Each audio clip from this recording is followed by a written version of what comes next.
super bien un matin. On est samedi, il est présentement 8 heures, le 25 avril 2020. Et le samedi, vous le savez, c'est le samedi des présidents. Fait que j'interview un président d'entreprise, j'interview quelqu'un qui est un bon entrepreneur et je fais ça à chaque samedi. La semaine dernière, on avait David qui était avec nous autres. Cette semaine, on a la chance d'avoir Monsieur Jacques Pelletier, qui est propriétaire de deux franchises de la Piazzetta. Bonjour Jacques, merci d'être avec nous. Bonjour Justin, comment ça va ce matin? Ça va très bien, moi. Il annonce une belle journée aujourd'hui, ça fait que ça va, on va avoir une belle journée. Donc même les Montréalais ou tous ceux qui habitent autour ont le droit au soleil aujourd'hui? Ben oui, on a le droit au soleil aussi. Quand même, quand même. Fait que pour les gens, il y a beaucoup de gens qui partagent nos vidéos. Fait que pour les gens qui partagent la vidéo, mon nom est Justin Larochelle, je suis président de la compagnie immofacile.ca. On est spécialisé en formation immobilière et je suis aussi propriétaire de plusieurs immeubles, plusieurs multilogements et plusieurs centres commerciaux. Et j'ai la chance aujourd'hui d'avoir Jacques qui est un de mes locataires commerciaux avec la Piazzetta. Et je vais souvent manger chez lui. En passant, c'est le hamburger pizza qui est mon repas favori chez toi. C'est bon, c'est bon. Et je le recommande à tout le monde. Et Jacques, j'ose avec lui les midis, puis j'aime beaucoup qu'est-ce que tu as fait dans la vie, d'où tu viens, puis où tu t'en vas présentement. Qu'est-ce que tu as fait avec le coronavirus pour te décoller? Ça fait que on va jaser de ça aujourd'hui. Mais avant de débuter, j'aimerais ça dire salut aux gens qui sont là présentement. On a Sophie, on a William qui est là chaque matin. Merci beaucoup. Nicolas, Jean-Pierre, Frank, Nick qui est là aussi tous les matins. Kevin qui est là, Frédéric, Nathalie. Bon matin, Nathalie. Linda, Nathalie, c'est dans ton coin, en passant la Piazzetta. Ah ben, tu le diras tantôt, je ne brûlerai pas le punch à quel endroit vous êtes. Linda, André qui est avec nous autres, Jean-Michel, excellent. Bon, ben, plein de beaux gens. Mike Skillers, qui est entrepreneur général, qui est avec nous autres aujourd'hui. Et Kevin aussi. Fait que, merci d'être avec là. J'aimerais ça partir en te posant la question, qui tu es? D'où tu viens exactement, Jacques? Là, on sait que tu es propriétaire de deux franchises Piazzetta, mais t'as pas dû commencer de même. Quand t'as suivi quelle formation à l'université? Et Ben, après ça, t'es parti où? j'étais un petit gars de Montmagny, à l'est de Québec, sur la rive sud, à quelques kilomètres, un petit peu plus loin vers l'est de Lévis. Fait mon primaire, mon secondaire à Montmagny, comme bien des jeunes de ma génération, de mon âge à l'époque, mais si tu voulais faire des études, tu devais quitter ton patelin. Donc, je suis allé faire mon cégep à Garneau, à Québec, et puis mon université à Laval. Euh, ce qui est drôle, c'est de savoir dans quoi j'ai étudié. Moi, j'ai étudié en communication. J'avais un profil en publicité, en marketing. Ah oui? Puis mon objectif dans la vie, c'était de travailler dans des boîtes de pub. OK. La publicité me fascinait. Et d'un gars qui étudiait en communication voulant travailler dans une boîte de pub, j'atterris comme restaurateur plusieurs années plus tard. C'est quand même un peu particulier, mais ce qui m'a amené là, c'est un drôle de hasard. Mais en fin de compte, j'ai envie de vous dire moi, je pense qu'on a toutes nos croyances, ou en tout cas, moi, je crois pas au hasard, moi, je crois au destin. Moi aussi. J'ai la vague impression que notre destin, on le fait nous-mêmes. Je voulais raconter vite tantôt, mais je me disais, je peux pas croire que je vais dire ça live. Vas-y, je veux que tu la racontes. Je finis l'université, puis j'ai un de mes amis qui est gérant dans un petit pub dans mon patelin, puis un lundi soir, parce que souvent les blues, j'allais souvent l'accompagner. Là, je travaille pas encore. Là. Je fais l'université au mois de décembre, puis entre décembre et avril de cette année-là, je travaille pas, j'étais à la recherche d'emploi. Je m'assois au bar, puis je prends une bière avec un gars qui est à côté de moi que je connais absolument pas, puis il finit par se présenter comme étant un représentant d'une compagnie de bière qu'on nommera pas.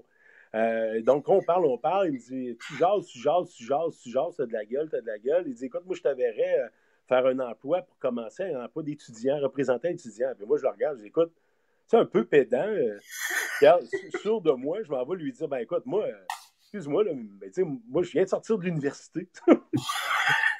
Aïe, aïe, mais qu'est-ce que je viens de dire là? Ben, peu importe. Et là, je dis non, écoute, c'est gentil, mais ça ne m'intéresse pas. Donc, je prends ma voiture, je m'en vais.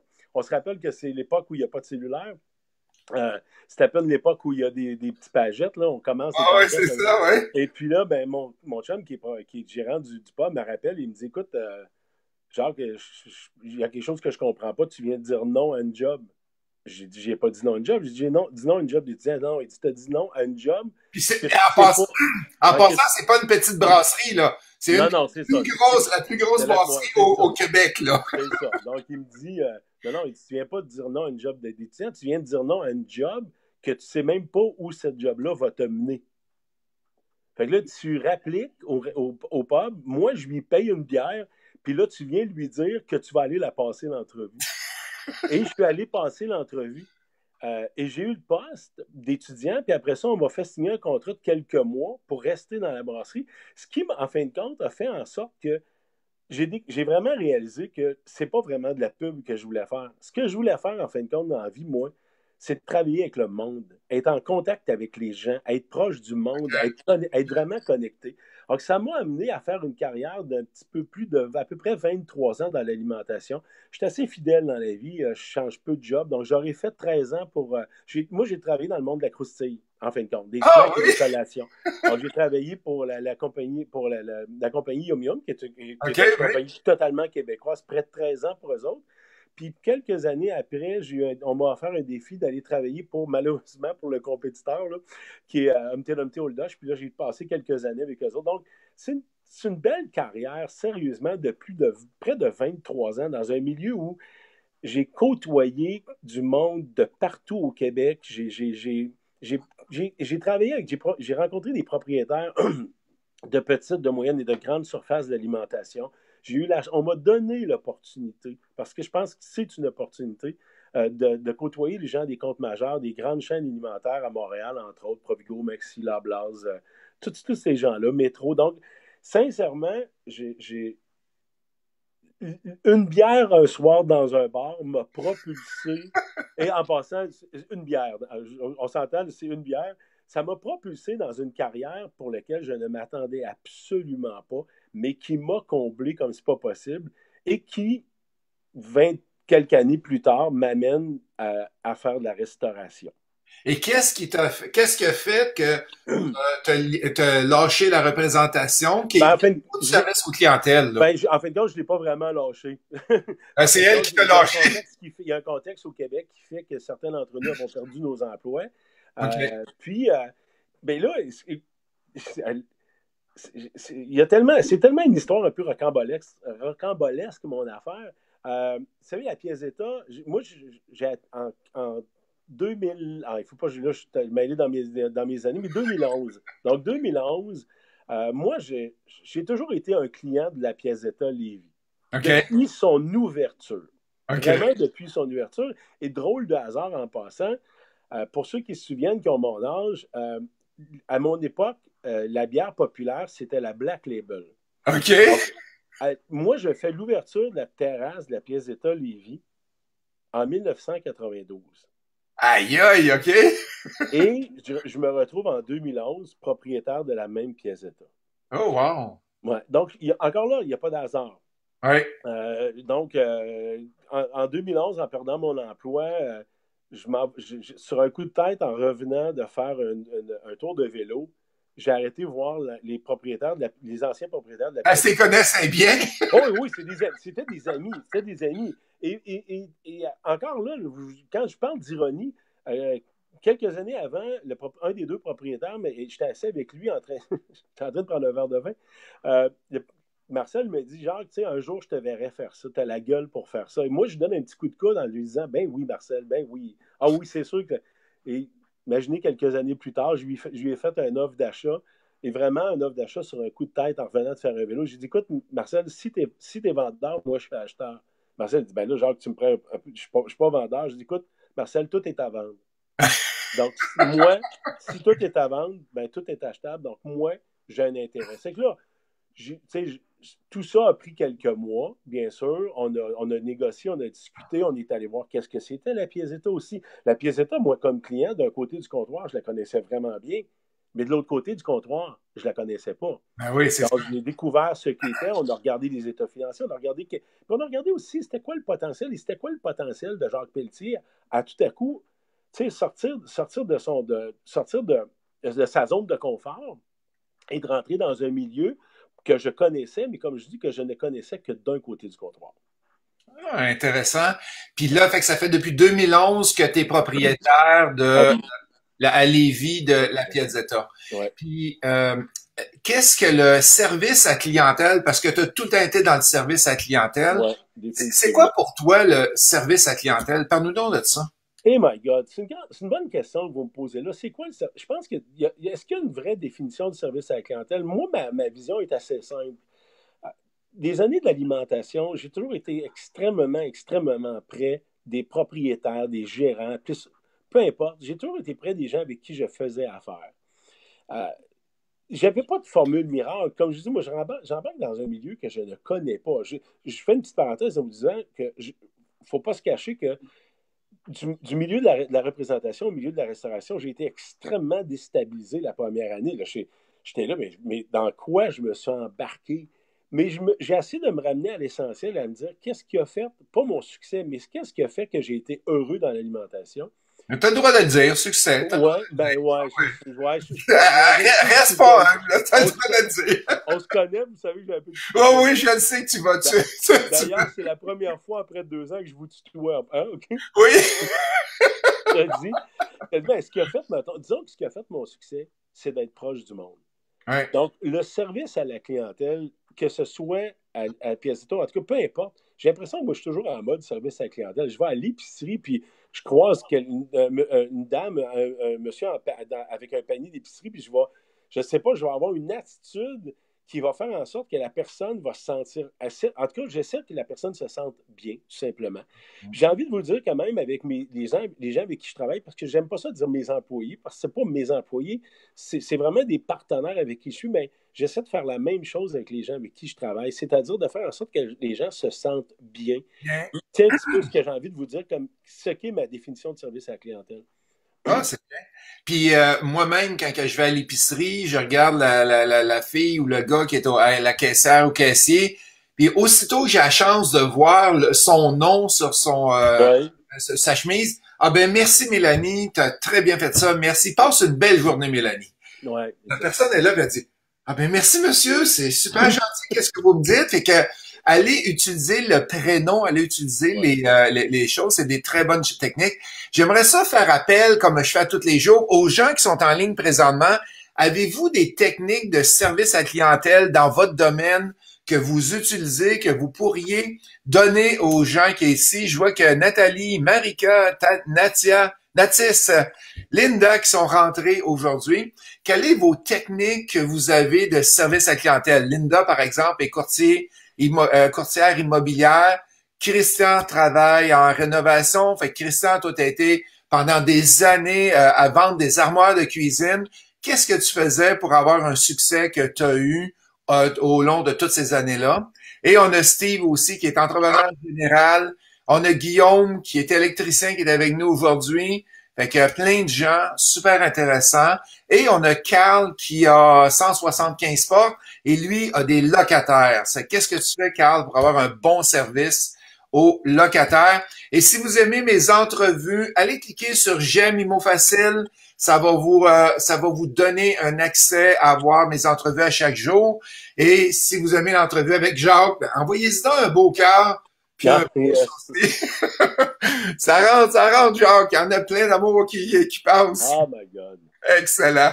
Fait que merci. Linda Kerakidi, elle dit, j'écoute tout le temps les besoins et les histoires de mes clients. En tant que restaurateur, est-ce que tu fais comme tu sais, dans le bon vieux temps, là, que le gars il est sur le bord du comptoir puis il jase avec ses clients un après l'autre. Je sais que tu le fais avec moi, mais moi, j'ai une relation propriétaire-locataire avec toi. C'est peut-être différent, mais est-ce que tu fais ça avec tes clients? Ben, je dois vous dire premièrement là, que moi, j'ai trouvé ma position assez rapidement en restauration, c'est-à-dire pas dans les cuisines. Ça a été assez simple. Je dirais que les cuisiniers sont tous bien contents que je sois pas dans les cuisines. Ouais, c'est ça. En fin de compte, vous savez, je me souviens d'un de mes patrons qui m'avait dit un jour, on se posait la question sur quelqu'un, puis on se disait, on ne sent pas qu'il est à sa place. Qu'est-ce qu'on pourrait faire? Puis moi, j'avais dit à mon patron, oui, mais est-ce qu'on garde quelqu'un qui n'est pas à sa place? Il dit non, genre, oui, il dit, on garde quelqu'un, mais il dit, où on peut l'utiliser? Ou une personne, un individu, un gars, une fille dans une entreprise, si elle n'est pas à l'aise dans un endroit, place-les ailleurs. Parce qu'elle peut être très bénéfique pour toi. Ouais, exact, c'est très bien dit. Ben, exactement. Donc, c'est pas parce que moi, je suis pas bon pour poser des pneus que je peux pas faire des changements d'huile. Et il faut juste savoir où tu es. Donc, moi, ma place dans le restaurant, c'est simple, est en avant. Elle est sur le plancher. Puis, une des affaires les plus importantes pour moi, puis ça, je l'ai fait quand je suis arrivé à Lévis, c'est participer au service. Vous savez, moi, quand je rentre, là, d'ailleurs, ce qui est assez particulier, c'est que j'ai un horaire. Hein? Autant à Lévis qu'à Saint-Augustin, là, on me donne un horaire, puis on me dit, toi, Jacques, que le vendredi, tu rentres à 5 heures, puis tu as la section 3. Alors que moi, je fais la même chose que tous les gens avec qui je travaille, tous les gens au service avec qui je travaille. J'ai ma section et là, je sers des clients. Au travers de ça, c'est sûr qu'on me donne souvent une plus petite section. L'objectif, c'est que je puisse avoir le temps d'aller parler à tous les gens, tous les clients qui sont dans le restaurant, dans les autres sections. Alors, c'est vraiment ma position, elle est là. Alors, Wow! je vous dirais qu'il y a peu de soirs ou peu de midi où je n'ai pas le temps d'aller à tout le moins saluer des clients assis au bar ou assis aux tables. Je me fais un devoir d'aller les saluer. Je me fais un devoir aussi de faire quelque chose qui est pour moi très important. C'est, je pense que ça paraît un peu, là. Ma mère dirait la gueule t'arrête pas, là. Je crois sincèrement que dans ce métier-là, tu apprends une chose bien importante, c'est que tu apprends à écouter. Oh! Écoute tes clients. Vous savez, c'est pas moi qui ai inventé cette phrase-là, mais un jour, il y a un de mes clients, d'ailleurs, de Saint-Augustin, qui m'a dit Jacques, c'est quoi que tu vends, toi? Et j'ai quoi je vends? Moi, j'ai envie de lui dire, ben moi, je vends de la pizza. Oui, OK, tu vends de la pizza, c'est vrai. Mais tu vends quoi après ça? Ben, je dis, je vends des escalopes de veau, je vends des salades, je vends des pâtes. Il dit, oui, mais il y a quelque chose que tu vends d'encore plus important. Je dis, là, je dis, être obligé de m'aider, là. Tu vends un bon moment. Ah, excellent. Au-delà de la nourriture que tu sers à tes clients, que tu ne dois pas négliger, oui, mais qu'est-ce que tu vends réellement? Tu vends un bon moment. Et c'est ce que j'essaie de dire et de transmettre aux gens avec qui je travaille, autant à Lévis qu'à Saint-Augustin, et même de le dire à mes clients et de m'assurer que quand les clients passent la porte, ils ont vécu un bon moment. Vous savez, M. Arachel, là, je ne vous apprendrai rien et probablement que les gens qui nous écoutent en ce moment ou qui nous regardent le savent, qui sont dans la construction, dans l'immobilier ou peu importe, ils ont eux aussi autour d'eux énormément de compétition. Oui, exact, oui. Ouais. Donc, qu'est-ce qui va. Tu sais, vous savez, aujourd'hui, là, tu veux te faire bâtir une maison, là, il y en a d'excellents contracteurs, il y en a d'excellents entrepreneurs qui vont bâtir une super de belle maison. Je ne dis pas qu'il y en pleut, mais il y en a plusieurs qui sont là. Mais comment l'entrepreneur, André qui est entrepreneur, de Robert qui est entrepreneur, va se démarquer? Est-ce qu'il va se démarquer uniquement de la qualité de sa maison? Ou il va aussi se démarquer de la relation qu'il aura bâtie avant même de construire sa maison. Je suis tellement d'accord. Tellement d'accord. Puis il y a beaucoup de gens qui commentent on est parti, c'est fun. Sophie qui dit pour le service à la clientèle, lorsqu'on a une plainte, être à l'écoute, demander au client ce qu'il veut. Parfois, il voulait juste être écouté, ça coûtera rien. C'est sûr que tu as des plaintes, c'est impossible. Il n'y a pas de business qui n'a pas de plainte. Parle-moi donc d'une anecdote, d'un exemple que tu as eu et que tu as réglé. Comment tu travailles avec ton expertise en service à la clientèle lorsque tu reçois une plainte? Question de Sophie Giroir. Ah ben, en fin de compte, c'est quoi, en restauration, là, j'ai souvent vu j'ai souvent vu des gens venir me voir et me dire ah, ben vous savez, c'est de la faute de la cuisine, ah, ou c'est de la faute de la serveuse, ou c'est. Tu sais, moi, ça, je déteste ça. Je peux pas croire qu'on va descendre. Oui, c'est ça. Moi, un client n'est pas satisfait. Premièrement, vous savez que c'est pas parce qu'un client n'est pas satisfait de façon automatique qu'il faut que tu annules sa facture. Si tu annules sa facture, tu baisses un peu les bras.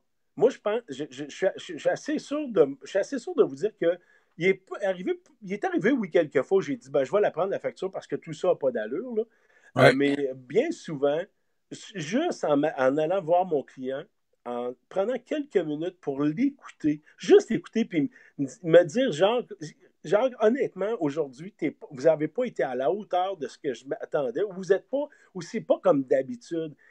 Il y a, je ne suis pas sûr que le client veut nécessairement avoir un Un rabais. digestif ou avoir un Ouais, dessert. Il veut ouais. juste qu'on comprenne que c'est un habitué, ou même si ce n'est pas un habitué, il veut juste qu'on sache qu'aujourd'hui, ce T'étais qu'il à l'écoute. s'attendait de vivre comme expérience, vous savez, là, on vit tous des expériences. Là. On est là pour vivre une expérience. Ouais. Donc, cette fois-là, l'expérience qu'il y a eue, elle n'est pas la bonne. Elle n'est pas, à tout le moins, probablement aussi celle auquel il s'attendait.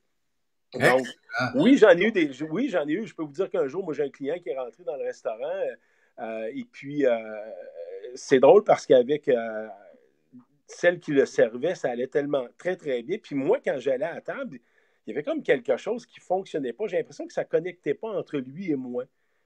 Puis j'avais dit à ce moment-là à Andréane, pour ne pas la nommer, laisse-moi aller porter les plats. Je vais OK. aller porter les plats. Donc, c'est OK. moi qui l'avais assis, j'avais débouché le vin, bon. Puis en allant porter les plats, j'ai réussi à trouver la façon de connecter avec ce monsieur-là pour OK. finir qu'il est parti en prenant la peine de faire un détour. Il était assis sur la terrasse. On est en juillet, je me souviens de ça comme si c'était hier. OK. Il a pris la peine de passer par le devant, par le bar au restaurant. Puis moi, j'étais à la caisse. Puis venir me voir et me serrer la main en me disant « Je vous remercie ». Ma conjointe et moi, on n'est pas du coin. C'est des gens du Bas-Saint-Laurent qui passaient par Lévis. Et puis, il m'a dit, on a vraiment passé du bon temps chez vous. Ah. Fait que c'est ça ton but? Exactement. On a, parle-nous donc un petit peu, il y a quelques questions qui sont rentrées, mais avant d'aller là-dessus, parle-nous donc avec le coronavirus, comment tu t'es adapté? Je sais que, qu'est-ce que tu as fait, mais vas-y, qu'est-ce qui t'a popé dans la tête puis dit, entrepreneur en moi, ça se peut pas qu'on va rester fermé. Oh Voici. my God. Ouais. Moi, je vais vous dire que quand on a décidé, parce que vous savez que c'est une franchise, Piazzetta, il y en a Ouais, dans la région de Montréal, il y en a dans ouais, le Bas-Saint-Laurent-Gaspésie, au Saguenay. Quand on a pris la décision avec le franchiseur de fermer, il faut comprendre qu'on ne fermait pas de bon cœur. Il n'y a personne qui était content de fermer, mais en même temps, on était dans une situation où à ce moment-là, il n'y a personne dans nos restaurants, ou à peu près. Là. On est au ouais, début, puis les gens ouais. sont extrêmement nerveux à ce moment-là. Puis je dirais que nous autres aussi, on est un peu nerveux là-dedans, et on n'a pas nécessairement envie de mettre nos clients en danger. Puis on ne veut pas mettre notre personnel en danger non plus. Donc, c'est comme entrepreneur, tu dis, OK, là, moi, je vais faire ce qui est contraire du bon sens, je vais fermer mon commerce. Tu dis, ben voyons donc, ça n'a pas de bon sens. Un entrepreneur ne ferme pas son commerce à moins qu'il le ferme à minuit le soir puis il le rouvre à 8 heures le matin. Ouais, Il ne ferme, ouais. pas, il ferme pas son commerce pendant 3 semaines. Donc, on a pris la décision, tout le monde ensemble, avec le franchiseur, de fermer, histoire de laisser passer la vague. Et là, je dirais qu'après 3 semaines, et en passant, moi, je suis un peu hyperactif, je pense que ça paraît. Les trois semaines, moi, je les ai passées dans un ou l'autre des deux restaurants à faire des rénovations, à faire de la peinture, à modifier des affaires. Moi, j'avais dit d'ailleurs à ma conjointe, dis-moi en ce moment, en fin de compte, Christiane, je ne suis pas fermé à cause du COVID. Moi, je suis fermé pour cause de rénovation. Moi, ça me stimulait, puis ça me faisait en sorte que je me disais, la raison pour laquelle je ferme en ce moment, c'est pas une raison, c'est pas par obligation, c'est parce que je fais des rénovations. Alors, Puis tu moi, fais je du dis à mes ménage dans ta paperasse aussi. T'en Exactement. profites. Exactement. Donc, on est passé en mode, à part on a ouvert premièrement Lévis en premier, puis après ça, on a ouvert la semaine d'après Saint-Augustin. Il n'y a pas de raison, il n'y a pas réellement de raison pourquoi tu rouvres en premier. On a fait un essai. On s'est dit, on fait un essai, puis euh, avec un des propriétaires de Piazzetta du côté de Québec, du côté de la Rive-Nord, on est parti à peu près en même temps parce qu'on s'est dit, on va faire un peu un test tous les deux. Ouais. Puis probablement que tout ce que ça peut faire, c'est motiver les autres franchisés Piazzetta à ouvrir eux aussi. Puis le franchiseur, bien sûr, il est en arrière de nous autres là-dedans. Il nous a épaulés, il nous a appuyés, Facebook et tout ça, entre autres. Et puis, ben, sérieusement, ça a été un oui. Moi, j'étais rentré le jeudi soir avec Mike, qui est mon cuisinier responsable à Lévis. Puis j'avais dit à Mike, aujourd'hui, jeudi de Pâques, là, on s'attend à rien. La seule chose qu'on va faire, c'est que ça va être la soirée où on va tous les deux, on va se préparer à quelque chose pour lequel on n'est absolument pas habitué. Là. Personne n'a vécu ça, puis personne n'a travaillé dans une situation comme ça jusqu'à maintenant. Et puis, ben, les ventes qu'on a eues ce soir-là ça a été la surprise. OK. Ça a vraiment été la surprise. Ben, c'est parce que ce qui arrive, c'est que les gens sont tannés de manger du fast-food, là. Oui, Moi, exactement. moi j'étais sur la rive sud de Montréal, puis je peux pas t'encourager à Saint-Augustin, dans la région de Québec, mais j'étais tanné de manger puis de la bouffe, de la bouffe d'épicerie aussi. Hey, j'ai fait 20 kilomètres pour aller me chercher un taille. Fait que le gars, qu'est-ce qu'ils ont fait? Ils ont ouvert le restaurant, mais sans contact. Fait que ils viennent livrer dans ta valise d'auto, ils te Exactement. livrent pas, tu payes par Internet, t'as rien à faire. Puis toi, je pense que tu as utilisé la même technique C'est la aussi. même chose. En fin de compte, autant à Saint-Augustin qu'à Lévis, on a délimité des places de stationnement. À chacune des places de stationnement, les directives ou les consignes sont écrites vraiment, là, vraiment très, très clairement vis-à-vis l'espace de stationnement. Et quand les gens nous appellent pour donner leur commande, ben, tout ce qu'on fait, c'est qu'on leur explique aussi ce qu'on va faire. En fin de compte, c'est simple. Hein. On prend la commande, les gens paient de façon automatique avec leur carte de crédit. Et savez-vous quoi, étrangement, c'est devenu un réflexe pour les gens. Parce que les gens, avant ça, tu leur disais souvent, ben, je vais prendre votre carte de crédit. Et là, les gens, après avoir donné leur commande, ils sont déjà prêts à donner leur carte de crédit. Nous, on leur dit, vous stationnez en avant du restaurant dans les espaces réservés à cet effet-là. Quand vous arrivez, c'est écrit, la consigne est écrite. Donc, vous appelez au numéro de la Piazzetta Saint-Augustin ou Lévis, tout dépendant où vous êtes. Vous dites votre nom. Puis là, d'ailleurs, moi, je ne veux pas avoir. Moi, j'ai la commande 309. Moi, je ne donne pas une commande 309. Vous êtes Justin Larochelle? Parfait, monsieur Larochelle, on va sortir votre commande. Ouvrez le coffre de votre voiture, puis on va mettre ça dans le coffre de votre voiture. Moi, je dis à tous mes clients, vous recevez votre commande dans le confort de votre véhicule et vous le mangez dans le confort de votre foyer. OK, c'est bon, c'est excellent. Non, Hey, mais sérieux, là, on est dans une pièce d'état, puis on est. Qui aurait dit, en 2011, quand j'ai acheté Lévis, et en 2018, quand on a ouvert Saint-Augustin, qu'un jour, j'allais livrer des des commandes valises dans les d'auto. valises Là, ça me fait penser dans les pierres à feu, ou quand dans les années 60, là, ils venaient livrer sur le bord sur le bord de ta vitre d'auto avec une tablette, là. Oui, pour ceux qui ont connu les AEW, Ouais, c'est ça. c'est incroyable. OK, on va passer à un autre sujet. Parfait. Nathalie, le sourire et être à l'écoute des besoins, c'est super important au service à la clientèle. Nick, toujours écouter les personnes, essayer de remplir un besoin qu'ils ont. C'est exactement ce que tu disais, Jacques. Et Mike qui nous dit, merci Jacques, tu es très inspirant ce matin. Daniel qui nous dit, le sourire et l'honnêteté, être à l'écoute. Sophie, access in their places. Nathalie Ouellet, j'ai été dans l'entreprise en alimentation pendant 25 ans, vendu il y a quelques mois. Éric, pendant la période des fêtes de fin d'année, envoie une carte de Noël et une bouteille de vin à tes 12 meilleurs locataires. C'est que c'est lui qui c'est ça qu'il fait. Linda. Donc, êtes-vous en train de me dire que je vais avoir une bouteille de vin dans pas grand temps? Ah! Ah, mais ils ont dit les 12 meilleurs. Non, non, c'est Okay. T'es agacé, Jacques. Mais c'est-vous quoi, là? Tout ce que les gens disent en ce moment, ça revient à une chose, hein?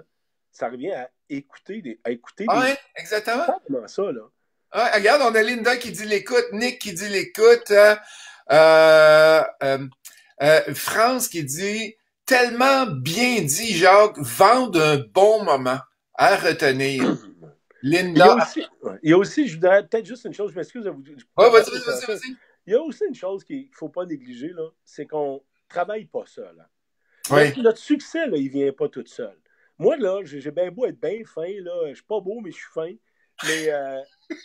Mais si j'ouvre les portes de la Piazzetta à Saint-Augustin demain matin et que je suis toute seule, je n'aurai jamais le succès que j'ai là. Le succès, il vient avec des gens avec qui je suis associé, des gens en cuisine, mes gens au service. Si ces gens-là ne sont pas là, oubliez ça. Là. Moi, je peux même pas. Je peux juste penser débarrer la porte en arrière, mais pas la porte en avant.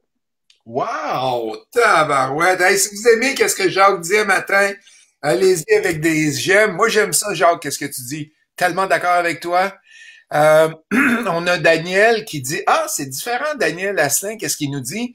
Avoir une expérience sensorielle, avoir un bon moment aussi. C'est très important. Puis, j'aurais une question à tous les gens qui nous écoutent présentement. Jacques vit un défi présentement et dit, comment je fais pour rejoindre les gens chez eux puis leur dire, hey les amis, j'ai de la bonne bouffe, je suis ouvert, je fais un take-out sans contact. Comment on peut rejoindre? Fait que c'est sûr que on a la pancarte sur le bord du chemin Ouais. qui est présentement là, tu l'as même sa bâtisse en haut. Ouais.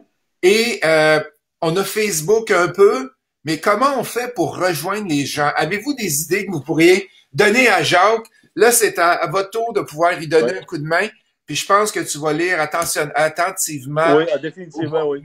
Ouais, parfait. On en parlait avant l'entrevue, M. Angel, puis Ouais. si je vous disais, oui, c'est correct, Facebook, ça va très bien. On a mis des affiches là, en face du restaurant. Là, sincèrement, je pense pas qu'on puisse en mettre plus. Là, Ouais. mais tous mes clients ne restent pas nécessairement à 1 kilomètre autour du restaurant et tous Ben mes ouais. clients ne passent pas systématiquement à tous les matins, les midis ou les soirs en face du restaurant. Mais donc, tous ceux-là que je ne peux pas rejoindre, comment je peux faire en sorte qu'ils sachent, ces gens-là, que je suis ouvert? OK, parfait. On va attendre de voir les réponses. On a Carl qui dit s'occuper des demandes rapidement, un peu comme tu as fait. Linda qui dit c'est vraiment cool le concept de livrer dans valise d'auto. Nathalie qui dit la passion de faire qu'est-ce qu'on aime avec des employés puis la force de chacun. Excellent. On a Nathalie, quelle est la réalité pour le manque de main-d'œuvre? De ton côté, comment ça va avec le manque de main-d'œuvre? C'est-tu pas pire? Écoutez, je ne sais pas si c'est la situation géographique qui me, je dis pas qui me favorise, ou en tout cas qui nous épargne. Moi, je suis, tu sais, d'entrée de jeu, je ne l'ai peut-être pas dit, moi, je suis quelqu'un d'extrêmement fidèle en affaires. J'ai pas eu ben des employeurs dans ma vie, j'en ai eu deux dans le fond, là, pour une OK, carrière ouais. de 20 ans. Je fais pas mal la même affaire avec les employés, les gens avec qui je m'associe ou avec qui je travaille. Je suis quelqu'un qui aime garder le monde longtemps avec eux. Mike, avec qui je travaille à Lévis, Jocelyne, avec qui je travaille à Lévis, c'est des gens qui sont avec moi depuis le tout début, depuis 9 ans. À Saint-Augustin, les gens avec qui on est, c'est des gens qui, même après moins de 2 ans, sont là depuis le début. Ah, barouette! Donc, est-ce qu'on est épargné parce que géographiquement, on est dans des zones pas urbaines, mais des... Je crois pas à ça. Je Non, crois hein? pas à ça, Vogue. Ouais, je pense que les gens sont attirés vers les bons employeurs, les gens sont attirés vers les bonnes atmosphères de travail. Oui, tu peux donner une raison, mais il y a une autre raison tout le tour. Juste faire attention. Oui, définitivement. Euh, Raymond qui dit avant d'apporter le vin et maintenant rapportez votre repas. Non, mais il y a quelque chose. Si ton concept n'est pas breveté, je te l'achète. Ouais, c'est ça. Non, mais l'idée est bonne, par exemple. Ouais, ça peut être ça. Apportez votre vin et maintenant rapportez votre repas. Oui, exactement. France qui dit complicité avec son équipe de travail. Nathalie qui dit Jacques, tu fais du bien ce matin, merci. Ah, mon Dieu, c'est gentil. Merci. Hey, Nick, Nick qui dit des Facebook Live.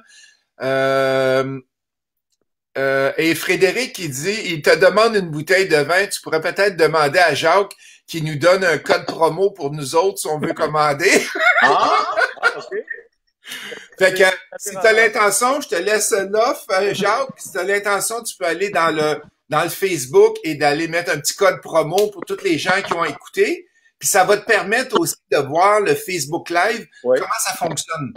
Fait que si tu as 3 ventes ou 10 ventes ou 50 ventes, ça va te permettre de le savoir.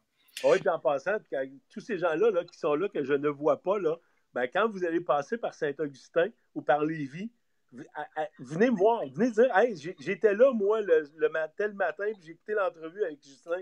Venez me dire bonjour, s'il vous plaît. C'est cool. On a Steve qui dit on a envoyé à tous nos locataires un bas d'achat de 25$ d'épicerie et 25$ de bon d'achat à un restaurant de notre immeuble avec lettre personnalisée. Après ça, Nick qui dit la radio. Nathalie qui dit la fiche Google de mon entreprise. Kevin qui dit signer de lecture dans la boîte aux lettres des gens.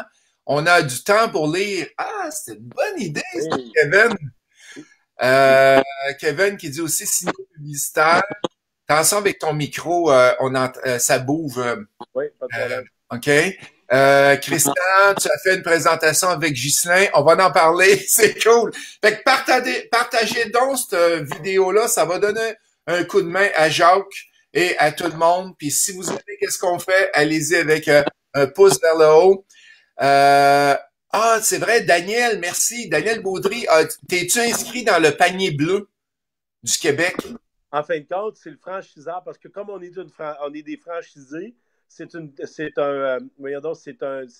tâche qui incombe aux franchiseurs, oui, de s'inscrire exactement. Est-ce que tu as une base de courriel de tes clients qui viennent régulièrement? Oui, exactement, oui. À Lévis, on l'établit depuis les 9 dernières années, puis à Saint-Orgue, on l'établit. Fait que Nick, il dit, envoie un courriel à tout le monde, donne-leur de X% de rabais s'ils se présentent avec la livraison dans valise d'auto. Bonne idée. Bon, après ça, Kat qui dit peut-être publicité à la télévision. Linda Lemelin, Facebook. Sophie, je suis de Montréal, mais je manquerai pas. Si je descends à Québec, je vais aller te voir, Jacques. Être là. Et on a Nick, c'est certain que je pars de Saint-Jean-sur-Richelieu, mais on va aller te voir cet été, Jacques. Excellent.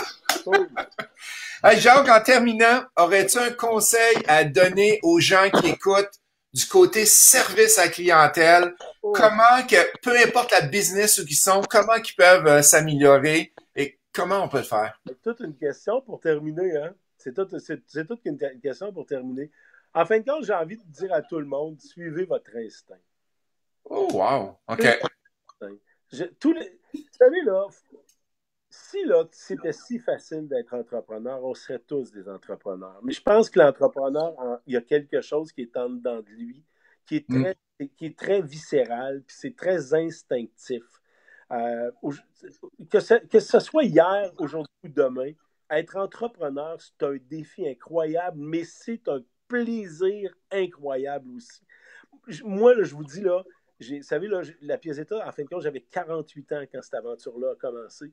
Et j'ai passé de très belles années avant.